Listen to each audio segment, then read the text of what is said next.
हा रत्नागिरीतला प्रतिष्ठेचा मारुती मंदिर परिसर।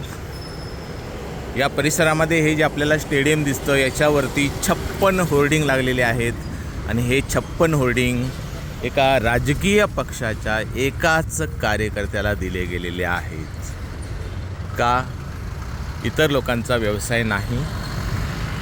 त्यानंतर या ठिकाणी होर्डिंग्स झेंडे हे विनापरवाने कुठल्याही पक्षाचे लावले जातात आणि यावर कुणीही नागरिक बोलत नाही आणि कुठलाही अधिकारी बोलत नाही।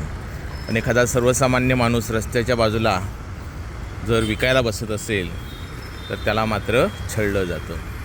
हे सगळे रत्नागिरी नगर परिषदेचे गाळे आहेत आणि हे सगळे गाळे एकाच राजकीय पक्षाच्या व्यक्तीला दिले गेलेले आहेत आणि या गाळ्यामध्ये फक्त राजकीय पक्षांचे कार्यकर्ते आहेत आणि ते कोणताही बिझनेस करत नाहीत।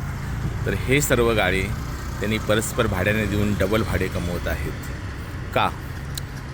ज्यांना बिझनेस करायचा आहे त्यांचा वैयक्तिक हक्क आहे। मग या हक्कावर गदा घेऊन रत्नागिरीतल्याच नागरिकांची अशी लुबाडणूक का केली जाते? ज्यांना बिझनेस करायचे आहेत त्यांना गाळे का दिले जात नाहीत? प्रश्न अनेक आहेत। हा बघा, हा आहे RCC रोड। हा रोड बनवण्यापूर्वी 100 वर्ष रस्त्यांना काही होणार नाही असं राजकीय वक्तव्य केलं गेलं होतं आणि या RCC रोडच्या जे भेगा पडलेल्या आहेत त्याच्यामध्ये डांबर भरावं लागतं आहे।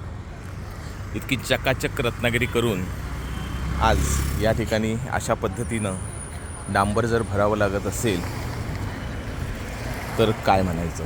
हा रस्ता आणि ह्या रस्त्याच्या कडेला जर आपण बघितलात तर गाडी खाली उतरवताना एखादी महिला या ठिकाणी पडू शकते। कारण एवढं मोठा डिफरन्स हा प्रत्येक रस्त्याजवळ आहे आणि प्रत्येक रस्त्याजवळ हा डिफरन्स असल्यामुळे मारुती मंदिरसारख्या ठिकाणी जर असा हा डिफरन्स असेल आणि या ठिकाणी एखादा नागरिक पडू शकणार असेल आणि यावर आवाज कोणच उठवणार नसेल तर करायचं काय?